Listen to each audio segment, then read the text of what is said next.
Sensor ബോർഡിലേക്കെന്ന് പറഞ്ഞിട്ട് ഒരു 5 ലക്ഷം cash ആയിട്ടാണ് ഞാൻ കൊടുത്തിരിക്കുന്നത്. അതിപ്പോൾ അവർ പറയുന്നത് 2 നിയമനങ്ങൾക്ക് വേണ്ടിയിട്ട് കൊടുത്തിട്ടുണ്ട്. 3 ഘട്ടമായിട്ട് പൈസ കൊടുത്തിട്ടുണ്ട്. ഏകദേശം ഒരു 20 ലക്ഷം വരും. അതിലൊരു 50,000 രൂപ അവരെനിക്ക് തിരിച്ചു തന്നിട്ട് എന്നോട് പറഞ്ഞു എൻ്റെ ഇപ്പോഴത്തെ കഷ്ടപ്പാട് കാരണം ഞാനത് തിരിച്ചു തരികയാണെന്നും പിന്നീട് അങ്ങനെയൊന്നും തരാൻ പറ്റില്ല.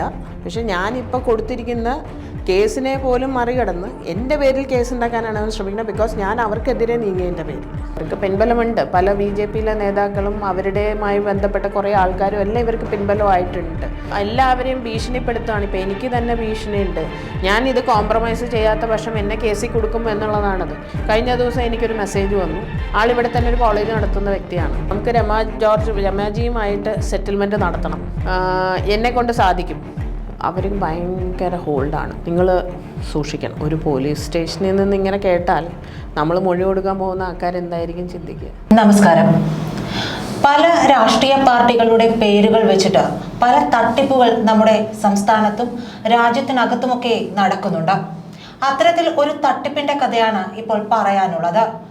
LJP നാഷണൽ സെക്രട്ടറി രമ ജോർജും ആ സംഘവും നടത്തുന്ന ഒരു തട്ടിപ്പിനെ കുറിച്ചാണ് ഇത്തവണ പറയാനുള്ളത്. അതിന് ഇരയായ ഒരു വ്യക്തിയാണ് നമ്മോടൊപ്പം കൂടെയുള്ളത്.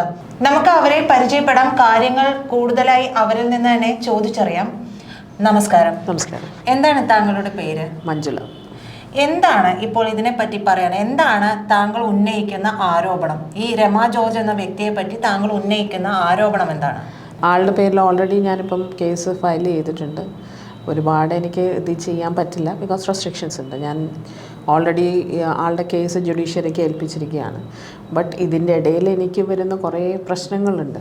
ഇവർ മൂലം ഇവരുടെ പേര് പറഞ്ഞും ഇവരുടെ കാര്യം സെറ്റിൽ ചെയ്യാനെന്നും പറഞ്ഞ് പല ആൾക്കാരും അപ്രോച്ച് ചെയ്യുക, പോലീസ് സ്റ്റേഷനുകളിൽ നിന്നുള്ള കോള്, അങ്ങനെ പല പ്രശ്നങ്ങളും ഞാനിപ്പോൾ ഫേസ് ചെയ്യുന്നുണ്ട്. അതായത് ഞാൻ ചോദിക്കുന്നത്, ഇവരിപ്പോൾ ചെയ്തിരിക്കുന്ന കുറ്റകൃത്യം അല്ലെങ്കിൽ താങ്കളോട് ചെയ്തിരിക്കുന്ന കാര്യം FCIയിൽ പോസ്റ്റിംഗ് എന്ന് പറഞ്ഞ് പണം വാങ്ങി തട്ടിപ്പ് നടത്തുകയാണ് ചെയ്തിരിക്കുന്നതെന്നാണ് മനസ്സിലാക്കേണ്ടത്. FCI, സെൻസർ ബോർഡ്, അതുമാതിരി മിൽമ, ദേവസ്വം ബോർഡ്, അങ്ങനെയുള്ള കേന്ദ്ര ഗവൺമെൻറ് സ്ഥാപനങ്ങളിലേക്ക് റിക്രൂട്ട്മെൻ്റ് എന്ന് പറഞ്ഞ് അവരുമായി ബന്ധപ്പെട്ട ഒരു രാഹുൽ സുരേഷുമാണ് ഇത് ചെയ്തുകൊണ്ടിരിക്കുന്നത്. രാഹുൽ സുരേഷ് ആരാണ്? രാഹുൽ സുരേഷ് പാർട്ടിയുടെ തന്നെ ഒരു നാഷണൽ യൂത്തിൻ്റെ നേതാവാണ്. അതായത് LJP നേതാവാണ്. അതെ, യൂത്ത് നേതാവാണ്. പക്ഷെ ആള് എല്ലാവരോടും പോയി പറയുന്നത് ഞാൻ ഈ ചെയ്യുന്നതെല്ലാം രമ ജോർജിൻ്റെ അറിവോടുകൂടിയാണ്. പുള്ളിക്കാരിയാണ് ഇത് കൺട്രോൾ ചെയ്യുന്നത്. അപ്പോൾ അവർ തമ്മിൽ അത്രക്ക് ഐക്യമാണോ? അങ്ങനെയാണ്. പക്ഷേ പ്രസൻ്റ്ലി രമ ജോർജ് അത് ഡിനൈ ചെയ്യുന്നുണ്ട്. ബട്ട് എനിക്കതിലേക്ക് പോകേണ്ട കാര്യമില്ല. ബിക്കോസ് രാഹുൽ സുരേഷുമായിട്ട് എനിക്ക് ഡയറക്റ്റ് ഒരു ബന്ധമില്ല. എനിക്ക് രമ ജോർജുമായിട്ടാണ് ബന്ധം. രമ ജോർജിന് ഞാൻ FCIയുടെ പോസ്റ്റിങ്ങിലേക്ക് വേണ്ടി എൻ്റെ ഒരു സുഹൃത്തിന് വേണ്ടിയിട്ട് കുറച്ചധികം പൈസ കൊടുത്തിട്ടുണ്ട്. എത്ര ടേമായിട്ടാണ്? 2 ആയിട്ടാണ് കൊടുത്തിരിക്കുന്നത്. അതുമാതിരി തന്നെ സെൻസർ ബോർഡിലേക്കെന്ന് പറഞ്ഞിട്ട് ഒരു 5 ലക്ഷം ക്യാഷ് ആയിട്ടാണ് ഞാൻ കൊടുത്തിരിക്കുന്നത്. അതിപ്പോൾ അവർ പറയുന്നത് 2 നിയമനങ്ങൾക്ക് വേണ്ടിയിട്ട് കൊടുത്തിട്ടുണ്ട്. 3 ഘട്ടമായിട്ട് പൈസ കൊടുത്തിട്ടുണ്ട്. അതിൽ അവരിപ്പോൾ എത്ര തുക വരും? അത് ഏകദേശം ഒരു 20 ലക്ഷം വരും. അതിലൊരു 50,000 രൂപ അവരെനിക്ക് തിരിച്ചു തന്നിട്ട് എന്നോട് പറഞ്ഞു എൻ്റെ ഇപ്പോഴത്തെ കഷ്ടപ്പാട് കാരണം ഞാനത് തിരിച്ചു തരികയാണെന്നും പിന്നീട് അങ്ങനെയൊന്നും തരാൻ പറ്റില്ല. ബിക്കോസ് ഇത് ഓരോ സ്ഥലത്ത് കൊടുത്തിരിക്കുകയാണ്. പല എക്സ്ക്യൂസുകളാണത്. പിന്നീട് അത് ചോദിക്കുമ്പോൾ എനിക്കിങ്ങനെ ഒരു പൈസ കിട്ടിയിട്ടില്ല. ഇപ്പം അവർ ക്ലിയറായിട്ട് കോടതിയിൽ ഉന്നയിച്ചിരിക്കുന്നത് എനിക്ക് അങ്ങനെ ഒരു കാശ് കിട്ടിയിട്ടില്ല. ഈ സംഭവം കോടതി വരെ എത്തിയിട്ടുണ്ട്. അവർ ലാസ്റ്റ് ഒരു ഇതിൽ അവരുടെ റിപ്പോർട്ട്, അവരുടെ ഒരു പേപ്പർ സബ്മിഷനിൽ അവർ പറഞ്ഞിരിക്കുന്നത് FCIയുടെ പേപ്പർ കൊടുത്തിട്ടുണ്ട്. പക്ഷേ FCIയുടെ പേപ്പർ ഉണ്ട്, കറക്റ്റാണ്, അതുകൊണ്ടുള്ള ഉപയോഗമില്ല. പിന്നീട് അത് പോസ്റ്റ് വേണ്ട എന്ന് പറയുമ്പോൾ അവർ പറയുന്നത് തരാൻ പറ്റില്ല, പല രീതിയിലുള്ള ഭീഷണികൾ. നിയമനം കിട്ടിയോ? നിയമനം എന്ന് പറയാൻ പറ്റില്ല. ഒരു പേപ്പർ മാത്രമേ ഉള്ളൂ, ഒരു ID കാർഡും. അതിന് ഒരു നിയമനം കിട്ടിയാൽ അതിൽ നമുക്ക് ജോലിക്ക് കയറാം. നമ്മളിപ്പോൾ ഒരു ജോലിക്ക് ഒരു അപ്പോയിൻമെൻറ്റ് ലെറ്റർ കിട്ടിയാൽ നമുക്കതിൽ ജോലിയിൽ കയറി അതിൽ വർക്ക് ചെയ്യാനുള്ള ഒരു സംവിധാനം വേണം. അതില്ല, ഇതുവരെ ഒഫീഷ്യലായിട്ടില്ല. അതിന് ഒരു ഇതുമില്ല. ആകെ ഒരു ലെറ്റർ മാത്രം, ഒരു ID കാർഡുമാണുള്ളത്. ബാക്കി ഒരു കാര്യങ്ങളും നടന്നിട്ടില്ല. ചോദിക്കുമ്പോൾ ഭീഷണികളാണ്. അതായത് ഈ നിയമനം വേണ്ടിയിരുന്ന വ്യക്തിക്ക് അവിടെ കയറാനേ പറ്റിയിട്ടില്ല. പോസ്റ്റിംഗ് ഉണ്ട്, അവിടെ ഒഫീഷ്യൽ ഡിക്ലറേഷൻ ഉണ്ട് എന്നെല്ലാം പറഞ്ഞത് വരെയും കറക്റ്റാണ്. പക്ഷേ ഇതുവരെ അങ്ങനെ ഒരു ഡിക്ലറേഷൻ കിട്ടിയിട്ടില്ല. ഒരു ID കാർഡ് പേരിന് കൊടുത്തിട്ടുണ്ടെന്നേ ഉള്ളൂ, അല്ലാതെ ആൾക്ക് അതുകൊണ്ടൊരു ഉപയോഗമില്ല. ഈ LJP എന്ന് പറയുന്നത് ചിരാഗ് പാസ്വാന്റെ അതെ പാർട്ടിയാണ്. ഈ ചിരാഗ് പാസ്വാനുമായിട്ട് ഇവർക്ക് ഡയറക്റ്റ് ബന്ധമുണ്ടോ? അവർ ബന്ധമുണ്ടെന്ന് സ്ഥാപിക്കുന്നു. പക്ഷേ എൻ്റെ ബലമായൊരു വിശ്വാസം ആളിതൊന്നും അറിഞ്ഞിട്ടില്ല. ആളുടെ പാർട്ടിക്ക് ഇവിടെ കേരളത്തിൽ ശരിക്കും പറഞ്ഞാൽ പ്രത്യേകിച്ചൊരു ബേസ് ഇല്ല, ഒരു ഓഫീസില്ല, അല്ലെങ്കിൽ അവർക്ക് പ്രവർത്തനം പല ജില്ലകളിലും നടക്കുന്നുണ്ടെങ്കിലും അതിനു വേണ്ടി ആൾക്കാരില്ല. പിന്നെ അവരുടെ ജില്ലയിലുള്ള ഓരോ സ്ഥലത്തിലുള്ള ആൾക്കാർ, ഇപ്പം രാഹുൽ സുരേഷിനെ പറഞ്ഞ പോലെ തന്നെ പല ആൾക്കാരുണ്ട്. പലർക്കും കേസുകളും ഇതുമുള്ള ഇതാണ് ഈ പറയുന്ന ഞാൻ ഉൾപ്പെടെ. എനിക്കും കുറേ പ്രശ്നങ്ങളുണ്ട്. പക്ഷേ ഒരിക്കലും ഞാനത് ഹൈഡ് ചെയ്തിട്ടില്ല. ഞാൻ മറ്റുള്ളവരെ അത് വെച്ചിട്ട് പാർട്ടിയുടെ ഒരുവിധ ആനുകൂല്യങ്ങളും എനിക്കില്ല. ഉണ്ടായിരുന്നു. ഞാൻ സംസ്ഥാന വനിതാ പ്രസിഡൻ്റാണ്. പക്ഷേ ഞാൻ റിസൈൻ ചെയ്തതിന് എനിക്ക് ഒഫീഷ്യലി ഒരു ലെറ്ററോ അല്ലെങ്കിൽ ഓക്കെ ആക്സെപ്റ്റഡ് എന്ന് പറഞ്ഞ് നമുക്ക് എന്തെങ്കിലും തരണമല്ലോ, ഇല്ല. പക്ഷേ ഗ്രൂപ്പിൽ നിന്ന് റിമൂവ് ചെയ്തു. ബിക്കോസ് ഞാനൊരു അലിഗേഷനിൽ പെട്ടിട്ടുണ്ട്, ഒരു റിക്രൂട്ട്മെൻറ്റ് അലിഗേഷൻ. അതിൻ്റെ പേരിൽ ഇപ്പം ഞാൻ ഒരുപാട് ത്രെട്ടണിങ് അനുഭവിക്കുന്നുണ്ട്. ആ ഒരു കേസ് പറഞ്ഞ് രമ ജോർജിൻ്റെ ആളുകൾ തന്നെയാണോ അതോ വേറെ ആരെങ്കിലും ആണോ എനിക്കറിയില്ല. ആൾക്കാരെ വിളിക്കുന്നു, കേസ് കൊടുക്കാൻ നിർബന്ധിക്കുന്നു കാൻഡിഡേറ്റ്സിനെ. എൻ്റെ പേരിൽ അവർക്ക് ഞാൻ കുറേശ്ശെയാണെങ്കിലും പണം കൊടുത്തുകൊണ്ടിരിക്കുന്ന ഒരാളാണ്. ഞാൻ ഇതുപോലെ ഒരാളെയും ഭീഷണിപ്പെടുത്തുന്നില്ല. എനിക്ക് പറ്റിയ അബദ്ധത്തിന് ഞാൻ ഓൾറെഡി കേസ് കൊടുത്തിട്ടുണ്ട്, ലീഗലി റെക്കോർഡ്സ് ഉണ്ട് അതിന്. പക്ഷെ ഞാനിപ്പോൾ കൊടുത്തിരിക്കുന്ന കേസിനെ പോലും മറികടന്ന് എൻ്റെ പേരിൽ കേസ് ഉണ്ടാക്കാനാണ് അവർ ശ്രമിക്കുന്നത്. ബിക്കോസ് ഞാൻ അവർക്കെതിരെ നീങ്ങിയതിൻ്റെ പേരിൽ. ഈ LJP എന്ന് പറയുന്നത് കേരളത്തിൽ അത്ര വേരോട്ടമുള്ള പാർട്ടിയൊന്നുമല്ല. അല്ല. എന്നിട്ടും അതിന്റെ പേരിൽ ഇത്തരത്തിലൊരു തട്ടിപ്പ് വരുന്നു എന്ന് വൻ തട്ടിപ്പാണ്. അതായത് താങ്കളെ കൂടാതെ മറ്റാരെങ്കിലും ഈ തട്ടിപ്പിൽ പെട്ടുപോയിട്ടുണ്ടോ? അവരെ പറ്റി അറിയാമോ? ഇപ്പോൾ അവരുടെ 2 പേര് ഓൾറെഡി കേസ് ഇതുപോലെ തന്നെ കൊടുത്തിട്ടുണ്ട് കടവന്ത്ര പോലീസ് സ്റ്റേഷനിൽ. അവിടെ പോയിരുന്നു, ജാമ്യം എടുത്തിട്ടാണ് പോയേ എന്നവരെയാണ് അറിയുന്നത്. പക്ഷെ അവിടെ ചെന്നിട്ട് ഈ കൊടുത്തിരിക്കുന്ന ആളുടെ കമ്പനി പൂട്ടിക്കും. ദുബായിലാണ് അവരുടെ കമ്പനി, അത് പൂട്ടിക്കും. അതുപോലെ തന്നെ രണ്ടാമതൊരു കക്ഷിയുള്ളത് ആളോട് പറഞ്ഞിരിക്കുന്നത് ഒരു ആക്സിഡൻറ്റിൽ തീരാവുന്ന കേസേ ഉള്ളൂ. അങ്ങനെ ഒരു ലെവലിലാണ് ഇവർ പറഞ്ഞിരിക്കുന്നത്. അതായത് നിങ്ങൾക്കെല്ലാം വധഭീഷണി ഉൾപ്പെടെ ഉണ്ടെന്നാണ്. അതെ, വധഭീഷണി അല്ലെങ്കിൽ സ്ത്രീപീഡനം അങ്ങനെയുള്ള കേസുകളിലാണ്. ഞാൻ ഈ പറഞ്ഞ FCIക്ക് പോസ്റ്റിംഗ് കൊടുത്ത ആൾക്ക് ഒരു FIR ഇട്ട് കൊടുത്തിട്ടുണ്ട്. നിങ്ങൾക്ക് ഇതുമായിട്ട് ബന്ധമുണ്ട്, പാർട്ടി കേസ് ഏറ്റെടുക്കുകയാണ് എന്ന് പറഞ്ഞ സംസ്ഥാന പ്രസിഡന്റാണ് ആൾക്ക് ഇട്ട് കൊടുക്കുന്നത്. ഈ ഇവർക്കെതിരെ ശബ്ദിക്കാനായിട്ട് അപ്പൊ ഈ പാർട്ടിയിൽ നിലവിൽ ആരെങ്കിലും ഒക്കെ ഉണ്ടാവുമല്ലോ ഈ പാർട്ടിയിൽ? ഇപ്പോ ആർക്കും ധൈര്യമില്ല. അത്രയേറെ പിടുത്തമുള്ള ആളാണോ? അതെ, അവർക്ക് കുറേ ലീഗൽ മീൻസ് ലൈക്ക് പോലീസ് മേധാവികളുമായിട്ടും പിന്നെ കുറേ ജഡ്ജിമാരൊക്കെ ആയിട്ട് ബന്ധമുണ്ട് എന്നാണ് അവർ പറയുന്നത്. ഈ പാസ്വാന്റെ ഓഫീസുമായിട്ട് ഇവർക്ക് കണക്ഷൻ ഉണ്ടോ? കണക്ഷൻ ഉണ്ട്, അവിടെ നിന്നുള്ള ഒരു സപ്പോർട്ട് ഉണ്ട് അവർക്ക്. അവിടെ നിന്ന് ആരായിരിക്കും ഇവർക്ക് ഇത്ര സപ്പോർട്ട് കൊടുക്കുന്നുണ്ടാവുക? അതെനിക്ക് വ്യക്തമായിട്ട് പറയാൻ പറ്റില്ല. കാര്യം എന്താണെന്ന് വെച്ച് കഴിഞ്ഞാൽ അവിടുത്തെ സപ്പോർട്ട് ഇവരാർക്കും ഷെയർ ചെയ്യില്ല. അവരാണ് അവിടെ എല്ലാം, അവർ പറയുന്നത് പോലെയാണ് കാര്യങ്ങൾ അവിടെ എന്നാണ് അവർ പലപ്പോഴും ഞങ്ങളോടൊക്കെ പറഞ്ഞിരിക്കുന്ന കാര്യങ്ങൾ. സത്യമായ അവസ്ഥ പോലെ ഒരു നിയമനത്തിന് ലെറ്റർ കൊടുക്കുക, അത്തരം കാര്യങ്ങളൊക്കെ ചെയ്യണമെങ്കിൽ എന്തായാലും ഒരു ഭയങ്കരമായ രീതിയിൽ ഒരു പിൻബലം വേണമല്ലോ. ഉറപ്പായിട്ടും ഉണ്ട്, അവർക്ക് പിൻബലമുണ്ട്. പല BJPയിലെ നേതാക്കളും അവരുടെയുമായി ബന്ധപ്പെട്ട കുറേ ആൾക്കാരും എല്ലാം ഇവർക്ക് പിൻബലമായിട്ടുണ്ട്. അപ്പോൾ ഇവർ എല്ലാവരെയും ഭീഷണിപ്പെടുത്തുകയാണ്. ഇപ്പോൾ എനിക്ക് തന്നെ ഭീഷണിയുണ്ട്. ഞാനിത് കോംപ്രമൈസ് ചെയ്യാത്ത പക്ഷം എന്നെ കേസിൽ കൊടുക്കും എന്നുള്ളതാണത്. ഞാൻ അല്ലെങ്കിലും ഇപ്പം ഇത് ചെയ്താലും ഇല്ലെങ്കിലും ഇങ്ങനൊരു കേസ് ഉള്ളതുകൊണ്ട് ഉറപ്പാണ്. പക്ഷേ ഇത് ഇവരുടെ ഒരു ആവശ്യത്തിന് വേണ്ടി എന്നെ കൊടുക്കേണ്ട കാര്യമില്ല. ഇവരുടെ കേസ് പിൻവലിപ്പിക്കാൻ വേണ്ടി അങ്ങനെ ഒരു കേസ് കൊടുക്കരുത്. കഴിഞ്ഞ ദിവസം എനിക്കൊരു മെസ്സേജ് വന്നു. ആളിവിടെ തന്നെ ഒരു കോളേജ് നടത്തുന്ന വ്യക്തിയാണ്. നമുക്ക് രമാജിയുമായിട്ട് സെറ്റിൽമെൻറ്റ് നടത്തണം, എന്നെ കൊണ്ട് സാധിക്കും, എന്നെ വിളിക്കൂ. ഞാൻ റെസ്പോണ്ട് ചെയ്തില്ല. ഞാൻ അങ്ങനെ ഒരു കോളിന് ഞാൻ റെസ്പോണ്ട് ചെയ്യേണ്ട കാര്യമില്ല. ബിക്കോസ് ഞാനിത് ഒരു കോംപ്രമൈസിനല്ല ഇത് ചെയ്തിരിക്കുന്നത്. അങ്ങനെയാണെങ്കിൽ എന്നെ അല്ല വിളിക്കേണ്ടത്, എൻ്റെ അഡ്വക്കേറ്റിനെ വിളിച്ചാണ് കോംപ്രമൈസ് നടത്തേണ്ടത്. എൻ്റെ അഡ്വക്കേറ്റിനോട് ഓൾറെഡി കാര്യങ്ങളെല്ലാം തുറന്നു പറഞ്ഞിട്ട് തന്നെയാണ് ഞാൻ ഈ ഒരു കേസിലുമായിട്ട് മുന്നിലേക്ക് പോയത്. എനിക്ക് കോംപ്രമൈസ് ആരുമായിട്ട് നേരിട്ട് ചെയ്യാൻ താല്പര്യമില്ല. അവർ നിങ്ങളുമായിട്ട് സംസാരിച്ച് എൻ്റെ പ്രശ്നങ്ങൾ പരിഹരിക്കാൻ തയ്യാറാണെങ്കിൽ റെഡിയാണ്. പാർട്ടിയിൽ നിന്നുള്ള ഭീഷണിയുണ്ട്, പല നേതാക്കളും പല ജില്ലകളിൽ നിന്നും എനിക്ക് കോളുകൾ വന്നിട്ടുണ്ട്. അപ്പം ആ ഒരു ലെവലിലാണ് കാര്യങ്ങൾ പോകുന്നത്. അപ്പോഴും നമുക്ക് ഭീഷണി, ഇപ്പം ഞങ്ങളെല്ലാവരും തന്നെ, ഞാൻ ഈ കേസുമായി ബന്ധപ്പെട്ട് നിൽക്കുന്ന സാക്ഷികൾ ഉൾപ്പെടെ അവരുടെ കുടുംബങ്ങളും എല്ലാം തന്നെ നല്ല രീതിയിൽ പ്രശ്നത്തിലാണ്. എല്ലാവർക്കും ഭയമുണ്ട്. പക്ഷേ ഇപ്പോൾ ഒരാൾ വന്നതുകൊണ്ട് മറ്റുള്ളവർ ധൈര്യമായിട്ട്, ഇനിയും പലരും മൊഴി കൊടുക്കുന്നുമുണ്ട്.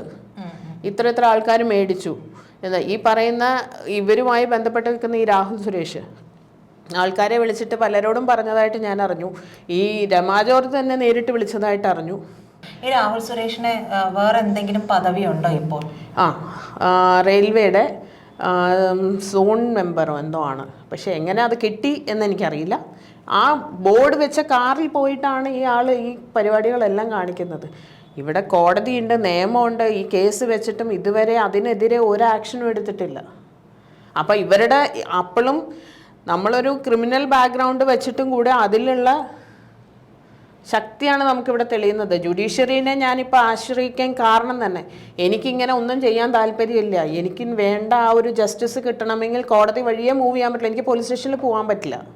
ബിക്കോസ് പോലീസുകാർ ഒരു സാധാരണ ഒരു കേസ്, സൈബർ ക്രൈം ആണത് ശരിക്കും പറഞ്ഞാൽ, അതിനൊരു പെറ്റീഷൻ കൊടുത്തിട്ട് ഇതുവരെ അവർ ആക്ഷൻ എടുത്തിട്ടില്ല. ഞാനൊരു LIC ഏജൻ്റ് ആണെന്നും ഞാൻ പലരുടെ കയ്യിൽ നിന്നും പണം തട്ടിക്കാൻ നടക്കുവാണ്. പ്രത്യേകിച്ച് എൻ്റെ വീടിൻ്റെ പരിസരത്ത് ഞാൻ പണം തട്ടിക്കാൻ പലരെയും ഞാൻ തട്ടിച്ചിട്ടുമുണ്ട്. അതിൻ്റെ പേരിൽ ഞാനൊരു പെറ്റീഷൻ സബ്മിറ്റ് ചെയ്തു. അത് അഡ്വക്കേറ്റ് വഴിയാണ്, ലീഗലി തന്നെയാണ് ചെയ്തത്. അവർക്ക് നമ്മളൊരു ഹിൻഡ് കൊടുക്കാനാണെങ്കിൽ നമ്മൾ പോലീസുകാർക്ക് ഇതിന് ഇടപെടേണ്ട കാര്യമില്ല, ഇടപെടുത്തേണ്ട കാര്യമില്ല. നമുക്ക് പോയി കണ്ടുപിടിക്കാമല്ലോ. പക്ഷെ അതിനൊരു ആക്ഷനും ഇല്ല. ഇതുപോലുള്ള കാര്യങ്ങളാണ്. ഇന്നിങ്ങനെ വന്നു, നാളെ എൻ്റെ മക്കളായിരിക്കാം, അല്ലെങ്കിൽ ഈ നിൽക്കുന്ന സാക്ഷികളുടെ മക്കളോ കുടുംബക്കാരോ ആയിരിക്കാം ഇതിനിരയാവാൻ പോകുന്നത്, ഉറപ്പാണ്. നേരെ ബാങ്കിലേക്ക് വരുമ്പോൾ ഈ പണം നൽകി എന്ന് പറയുന്നുണ്ടല്ലോ, ഇവർ ചീറ്റ് ചെയ്തതിനെതിരെ പരാതി ഏതൊക്കെ സ്റ്റേഷനിലാണ് കൊടുത്തിരിക്കുന്നത്? ഇപ്പോൾ കടവന്ത്ര പോലീസ് സ്റ്റേഷനിലാണ്. ബിക്കോസ് ഈ പറഞ്ഞിരിക്കുന്ന എൻ്റെ കേസ് പാലാരിവട്ടം പോലീസ് സ്റ്റേഷനിലും ബാക്കി 2 കേസും കടവന്ത്ര പോലീസ് സ്റ്റേഷനിലുമാണ്. FIR ഇട്ടതാണ്. എന്താണ് അതിൽ പറയുന്നത്? ഒരു ഇത് സബ്ജക്റ്റ് FCIയുടെ നിയമനത്തിനെ അനുബന്ധിച്ചും പിന്നെ സെൻസർ ബോർഡുമായിട്ട് സംബന്ധിച്ച് മേടിച്ച കാശും പിന്നെ ഇവർക്കൊരു ഇൻസ്റ്റിറ്റ്യൂട്ട് ഉണ്ട്, എല്ലോറ വെഞ്ചേഴ്സ് എന്ന് പറഞ്ഞിട്ട്, അതിലേക്ക് എല്ലോറ വെഞ്ചേഴ്സ്. അപ്പോൾ അതിലേക്ക് നമ്മൾ കൊടുത്ത പണത്തിൻ്റെ കേസും. അപ്പം ഞാനിതൊന്നും തന്നിട്ടില്ല. ഞാൻ കമ്പനിയിൽ അവിടുത്തെ മെയിൻ്റനൻസ് വർക്ക് നടക്കുമ്പം അടച്ച പൈസയുടെ കണക്ക് വെച്ചിട്ട് എനിക്ക് ഇത്ര പൈസ തന്നു എന്നാണ് അവർ കോടതിയിൽ പറഞ്ഞിരിക്കുന്നത്. ശരി, ആയിക്കോട്ടെ, എനിക്ക് പ്രശ്നമില്ല. അത് കാണിക്കാൻ എൻ്റെ കയ്യിലും തെളിവുകളുണ്ട്. എനിക്ക് കുഴപ്പമില്ല. എന്ന് വെച്ചാൽ ഇവരെനിക്ക് ഇട്ട് തരുന്നത് പോലെ തന്നെ ഞാനും അവർക്ക് ഗൂഗിൾ പേ ആയിട്ടാണ് കൊടുത്തിരിക്കുന്നത്. അപ്പോൾ എനിക്ക് അതിനുള്ള വ്യക്തമായ തെളിവ്, എല്ലാം ലീഗൽ ട്രാൻസാക്ഷൻസ് ആണ്. അല്ലാതെ ഞാൻ ഇല്ലീഗലായിട്ട് ക്യാഷ് ആയിട്ട് ആർക്കും കൊടുത്തിട്ടില്ല. അപ്പോൾ അവർക്ക് എപ്പോഴൊക്കെയോ ഒരു ടിക്കറ്റ് എടുത്ത് കൊടുത്തതിൻ്റെയും എനിക്കൊരു 30,000 രൂപ ഇട്ട് തന്നിട്ടുണ്ട്. ആ 30,000 രൂപ ഇവരുടെ ഓഫീസിലെ ഫർണിച്ചർ വർക്ക്സിന് വേണ്ടി കൊടുത്ത് ആ പൈസ എല്ലാം കൂടി കൂട്ടി ഇവർ കോടതിയിൽ സബ്മിറ്റ് ചെയ്തിരിക്കുകയാണ്. ഓപ്പണിങ്ങുമായി ബന്ധപ്പെട്ട് ഞാൻ കുറേ അവിടെ വർക്കുകൾ ചെയ്യിക്കാൻ കൂടെ നിന്നിട്ടുണ്ട്. അപ്പോൾ അതിൻ്റെ ഇതിൽ ഞാൻ ചെയ്ത അവരുമായിട്ട് ക്യാഷ് ഇടപാടുകളും മിക്കതും ഞാനാണ് നടത്തിക്കുന്നത്. അതെല്ലാം കൂടെ കാണിച്ചിട്ടാണ് അവർ പറയുന്നത് ഞാൻ 1,37,000 രൂപ അവൾക്ക് കൊടുത്തിട്ടുണ്ട് എന്നുള്ള ലെവലിൽ. അതായത് എനിക്ക് പക്ഷേ 20 ലക്ഷത്തോളം രൂപയല്ലേ തിരിച്ചു കിട്ടേണ്ടത്? അതെ, അത് ഒരാൾക്ക് പരാതിയില്ല.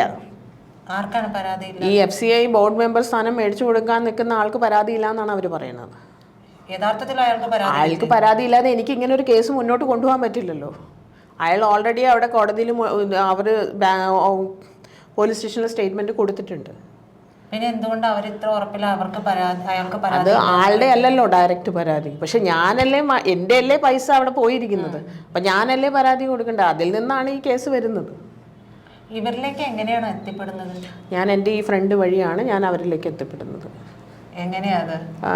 ഞാൻ പുറത്താണ് വർക്ക് ചെയ്തിരുന്നത്. അപ്പം എന്നോട് അവിടെ വെച്ച് തന്നെ പറഞ്ഞു, ഞാൻ ജോലി നിർത്തി വരാനുള്ളൊരു തീരുമാനത്തിലായിരുന്നു. ബിക്കോസ് വീട്ടിലാരുമില്ല, അമ്മയും മക്കളും ഉള്ളൂ, കുറച്ച് പ്രശ്നങ്ങളുള്ളത് കൊണ്ട് ഞാൻ നിർത്തി വരാൻ നിൽക്കുമ്പോഴാണ് പറഞ്ഞത് പാർട്ടിയിൽ ജോയിൻ ചെയ്യുക. ഇവരുമായിട്ട് ഇവരൊരു നല്ല ബോൾഡ് ലേഡിയാണ്. അന്നൊന്നും എനിക്ക് ഈ കാര്യങ്ങളൊന്നും അറിയില്ല, ആ ആൾക്കും അറിയില്ല. ആള് വലിയ സ്ട്രോങ് ആണ്, ആള് നല്ല പവർഫുള്ളാണ്, അവർക്ക് നല്ലൊരു ബാക്ക്ഗ്രൗണ്ട് ഉണ്ട്. പിന്നീട് ഓരോ കാര്യങ്ങൾ അറിഞ്ഞു വന്നപ്പോൾ അവരുടെ ബാക്ക്ഗ്രൗണ്ടും സിറ്റുവേഷൻസും എല്ലാം നമുക്കത് ആക്സെപ്റ്റ് ചെയ്യാൻ പറ്റാത്ത രീതിയിലേക്ക് പോയി. ഈ ഒരു FCI നിയമനവുമായി ബന്ധപ്പെട്ടാണോ ആദ്യത്തെ സ്വരച്ചേർച്ച വരുന്നത് ഇവരുമായിട്ട്? അത് ആ പുള്ളിയുമായിട്ടുള്ള സ്വരച്ചേർച്ച വരുന്നതും ഇല്ലായ്മ വരുന്നത് തന്നെ അവിടെയാണ്. എല്ലാ കാര്യത്തിനും ഇവരോട് വിളിച്ചിട്ട് എനിക്കൊരു ഇതുമില്ല, ജസ്റ്റ് ഒരു ബോർഡും ഒരു കാറും അതും ഇപ്പോൾ യൂസ് ചെയ്യുന്നില്ല ആ പുള്ളിക്കാരൻ. ബിക്കോസ് എനിക്ക് ഒരു കാര്യമില്ലാണ്ട് ഒരു ബോർഡ് വെച്ചിട്ട് നടക്കണ്ട, അത് നാളെ ഊരി വെപ്പിക്കുക. ഇവർ തന്നെ ലെനിൻ മാത്യു എന്ന് പറഞ്ഞൊരു എൻ്റെ ഒരു കേസ് ഉണ്ടായിരുന്നു, അതിലും അവർ തന്നെയാണ് ബോർഡ് ഊരി വെപ്പിച്ചത്. ബോർഡ് വെക്കാനുള്ള പെർമിഷൻ ഇല്ല. അവർക്ക് ഇഷ്ടമല്ലെങ്കിൽ അവരത് ഊരി വെപ്പിക്കും. അവരുടേതായ ആൾക്കാരാണെങ്കിൽ അവരൊന്നും പറയില്ല. അങ്ങനെ വെച്ചിട്ട് നടക്കാവുന്നതല്ലല്ലോ അങ്ങനെ ഒരു ബോർഡും കാര്യങ്ങളും. മെമ്പർ എന്ന് പറഞ്ഞ് വെച്ച് നടക്കാം, പക്ഷേ അതിനൊരു പ്രോട്ടോക്കോൾ ഉണ്ട്, അതിനപ്പുറമായിട്ടാണ് കാര്യങ്ങൾ. പക്ഷേ ഇതിന് അല്ലാതെ നിയമനം പോലും കിട്ടാതെ പലരും വെച്ചിട്ടുണ്ടെന്ന് ഞാൻ അറിഞ്ഞു. പക്ഷേ അതിനെനിക്ക് പ്രൂഫില്ല, ഞാൻ അതിലേക്ക് പോകുന്നുമില്ല. എനിക്കതിൻ്റെ അത്രയും ഡീപ്പായിട്ട് പോകണ്ട, നമ്മുടെ കാര്യം അല്ലാത്തതിൽ ഞാൻ ഇടപെടുന്നില്ല, അത്രേ ഉള്ളൂ. അപ്പം ഈ പറയുന്ന ആൾ എന്താണ് ചെയ്യുന്നത്? ഈ ജോലിക്ക് വേണ്ടി സമീപിച്ചല്ലോ, ഫ്രണ്ട് എന്ന് പറഞ്ഞല്ലോ. ആള് പൂജാരിയാണ് ഒരു അമ്പലത്തിലെ. പക്ഷെ ഇപ്പൊ ആൾക്ക് നിലനിൽക്കുന്ന ഒരു മെയിൻ പ്രശ്നം പെണ്ണ് കേസിൽ കൊടുക്കും.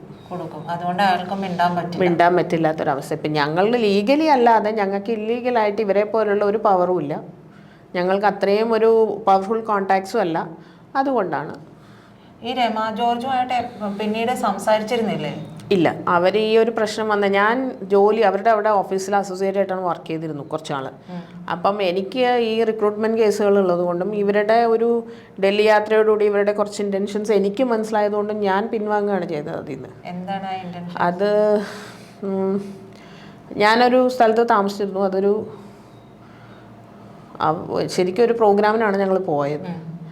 അവിടെ വെച്ചിട്ട് കുറച്ച് സുഖമല്ലാത്ത കാഴ്ചകളും കാര്യങ്ങളും ഉണ്ടായി. അതുകൊണ്ട് തന്നെ ഞാൻ പിന്നീട് പതുക്കെ മാനസികമായിട്ട് അകലുകയാണ് ചെയ്തത്. ഇതിന് എനിക്ക് ഫുൾ ഡീറ്റെയിൽസ് ഇപ്പോൾ പറയാൻ പറ്റില്ല, ഞാൻ കോടതിയിൽ ഓൾറെഡി എല്ലാം ബോധിപ്പിച്ചിട്ടുണ്ട് കാര്യങ്ങൾ. അപ്പോൾ അതിൻ്റെയും ഒരു വശം നടക്കുന്നുണ്ട്. അതിനുശേഷം ഞാൻ അവരുമായിട്ട് അവർ പറഞ്ഞ രീതിയിൽ മാറില്ല, വഴങ്ങില്ല എന്ന് മനസ്സിലാക്കിയതുകൊണ്ടായിരിക്കണം പലരുടെയും മുന്നിൽ എന്നെ വളരെ മോശമായിട്ട് ചിത്രീകരിച്ചു. ഞാൻ എൻ്റെ ലൈഫ് വളരെ മോശമായ രീതിയിലാണ് പലരിൽ നിന്നും അവർ എൻ്റെ ഈ ഒരു കേസിനെ സംബന്ധിച്ച് പറഞ്ഞപ്പോൾ അവർ പറഞ്ഞത് പോലീസുകാരുടെ കയ്യിൽ നിന്ന് എനിക്ക് അവളെക്കുറിച്ച് വളരെ ചീത്ത റിപ്പോർട്ടാണ് കിട്ടിയത്. ഞാൻ ചീത്ത റിപ്പോർട്ട് കിട്ടാൻ റിക്രൂട്ട്മെൻറ്റിൻ്റെ പ്രശ്നത്തിൽ ഞാൻ പറഞ്ഞ പോലെ അന്നൊരു കേസ് കൊടുത്തിട്ടുണ്ട്. അവന് കൗണ്ടർ ഫയലിംഗ് ആണ്, പക്ഷെ പിള്ളേരാണ്, അവരെ തെറ്റ് പറയാൻ പറ്റില്ല. അവരുടെ ഫണ്ട് കിട്ടാൻ അവരെന്തും ചെയ്യും. പക്ഷെ ഒരിക്കലും അവർക്കൊരു മോശം റിപ്പോർട്ട് കൊടുക്കുന്ന രീതിയിൽ ഞാൻ ഇവിടെ ഈ നാട്ടിൽ അധികം നാൾ ഉണ്ടാവാത്ത ഒരാളാണ്. അപ്പോൾ അതെന്താണ് അവർ ഉദ്ദേശിച്ചതെന്ന് എനിക്കറിയില്ല. പിന്നീട് എനിക്ക് പരിചയമുള്ള ആൾക്കാരോട് ഇവർ വളരെ മോശമായിട്ട് പറഞ്ഞു. അത് എനിക്ക് ബന്ധം പോലും ഇല്ലാത്ത കുറേ വീട്ടുകാരുടെ പേര് പറഞ്ഞിട്ടും എൻ്റെ ബന്ധുക്കളും സുഹൃത്തുക്കളും ഇടപെടുത്തിയിട്ടാണ് അത് പറഞ്ഞത്. അതുകൊണ്ടാണ് ഞാൻ പതിയെ അവരിൽ നിന്ന് അകന്നു മാറി. ഇവർക്ക് ആരായിരിക്കും ഇത്രയേറെ ബാക്ക് സപ്പോർട്ടായിട്ട് നിൽക്കുന്നുണ്ടെന്ന് തോന്നുന്നു? അവർക്ക് ഒരുപാട് പോലീസ് കണക്ഷൻസ് ഉണ്ട്, ഉന്നതന്മാരായ ജഡ്ജിമാരും അങ്ങനെയൊക്കെയാണ് ഇവർ ചെയ്യുന്നത്. അവർ തന്നെ പറഞ്ഞിട്ടുണ്ട്. ഒരു വട്ടം എന്നോട് പറഞ്ഞു, ഞങ്ങൾക്ക് എന്തെങ്കിലും ചെയ്യണമെങ്കിൽ ജയിലിൽ നിന്ന് ആൾ വന്ന് ചെയ്തിട്ട് പോകും. അത്രയും ഒരു ലേഡി ഇത്രയും ധൈര്യമായിട്ട് പറയണമെങ്കിൽ ഈ പറഞ്ഞ പോലീസ് സപ്പോർട്ട് കറക്റ്റാണ്. ഇവരുടെ ഒരു ബാക്ക്ഗ്രൗണ്ട് എന്താണെന്ന് അറിയാം? ജോർജ് എന്ന് പറയുന്ന സ്ത്രീയുടെ ഞാൻ അറിഞ്ഞത് വെച്ചിട്ട് ഇവരെവിടെയോ ഒരു ഓഫീസിൽ വർക്ക് ചെയ്തിരുന്നു.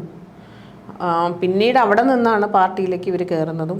അതിനുശേഷം ഇവർക്ക് വലിയ പറയത്തക്ക കയറുന്നു എന്ന് പറയുമ്പോൾ LGP എന്ന് പറയുന്നത് ഇത്ര ഒരു വേരോട്ടമില്ലാത്തൊരു പാർട്ടി ആയതുകൊണ്ടാണ് നമ്മൾക്ക് വിശ്വസിക്കാനൊരു പ്രയാസം തന്നെ തോന്നുന്നത്.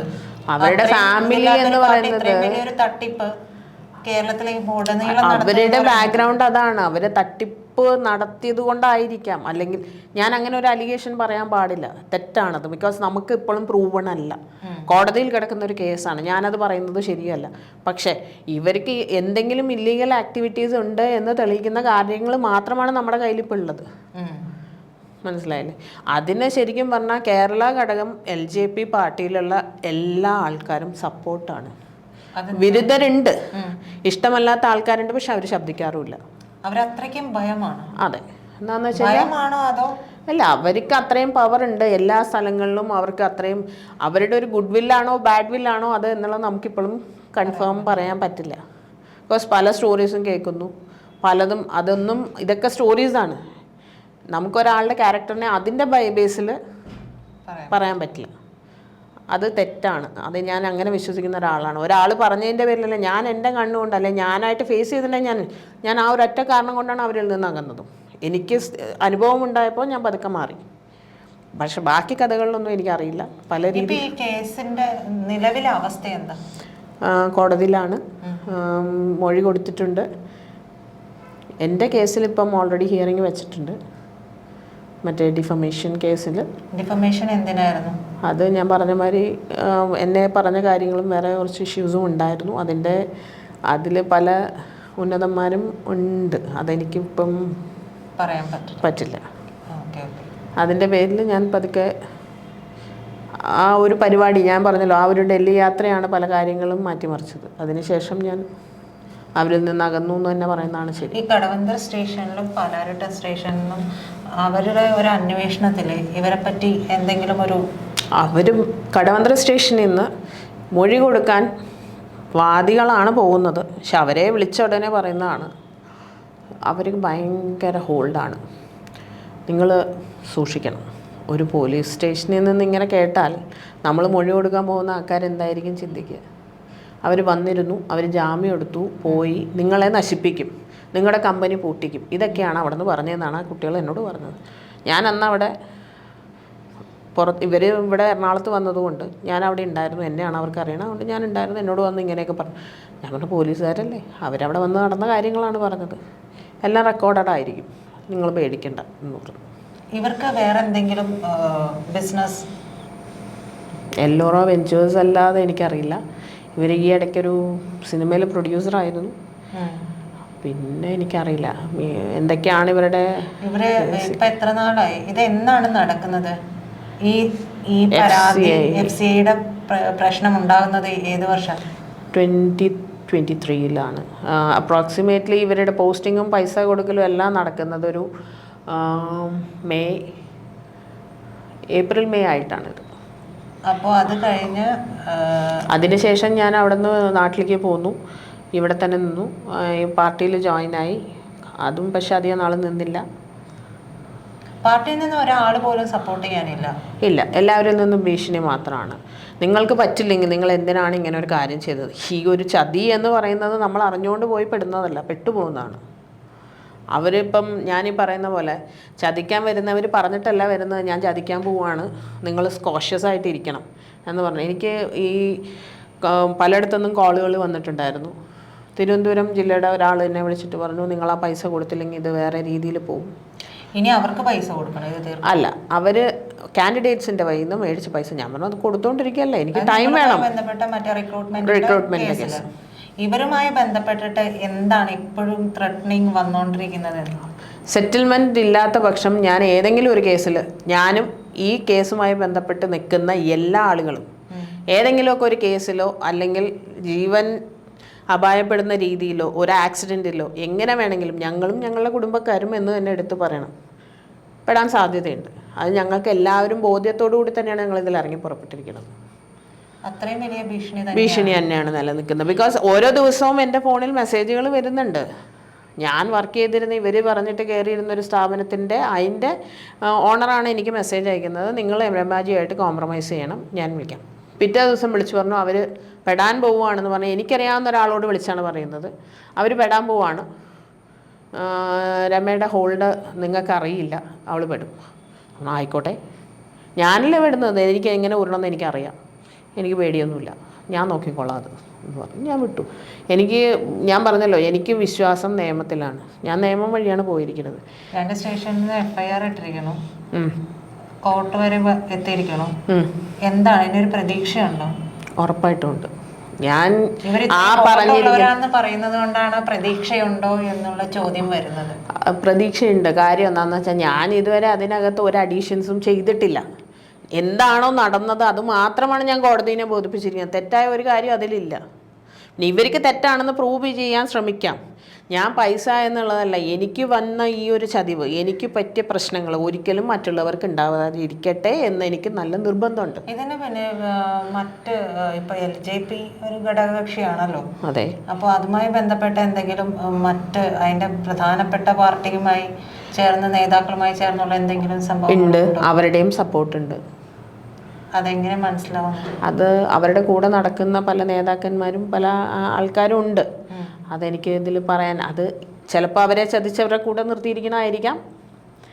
ഇപ്പം ഞാൻ പറഞ്ഞതുപോലെ, ഞാൻ പെട്ടതുപോലെ തന്നെ എന്തെങ്കിലും പ്രശ്നങ്ങൾ അവിടെയും ഉണ്ടായിരിക്കാം. അവരെല്ലാവരും കൂടെ ഉണ്ടാവുന്നതായിരിക്കാം, നമുക്ക് പറയാൻ പറ്റില്ല. അതുകൊണ്ടോ അവരെ അങ്ങനെ എന്തെങ്കിലും ഒരു സാഹചര്യത്തിൽ കണ്ടിട്ടുണ്ടോ? അതായത് ഇത്രയും ഹോൾഡുള്ള മറ്റ് പ്രധാനപ്പെട്ട ആ പാർട്ടിയുമായിട്ട് ചേർന്ന് നിൽക്കുന്നവരുമായിട്ടൊക്കെ ഞാൻ കണ്ടിട്ടുണ്ട്. അവർ ഇപ്പം ഫോട്ടോസ് ഇട്ടിട്ടുണ്ട്. ഇപ്പം ഒരിടയ്ക്ക് മോദിജി ആയിട്ടുള്ള ഫോട്ടോ ആയിരുന്നു. അപ്പം അവർക്ക് അത്രയും ഹോൾഡ് ഉണ്ടെന്ന് അറിയിക്കാൻ തന്നെയാണ് അവരത് ഇട്ടിരിക്കുന്നത്.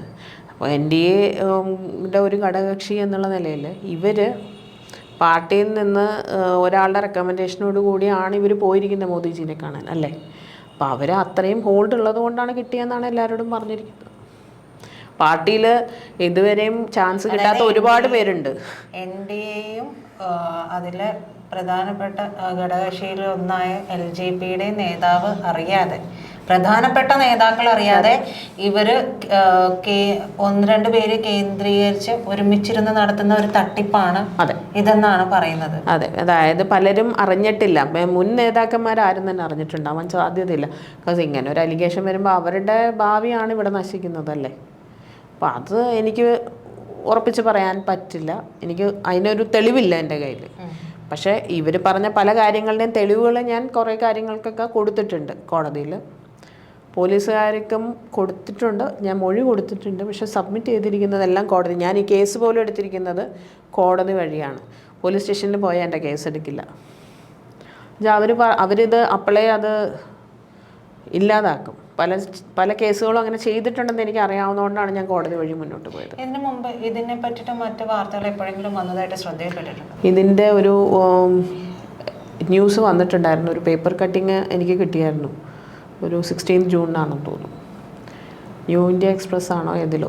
അതിൽ പക്ഷേ രാഹുൽ സുരേഷാണ് projection, but Rama is also they.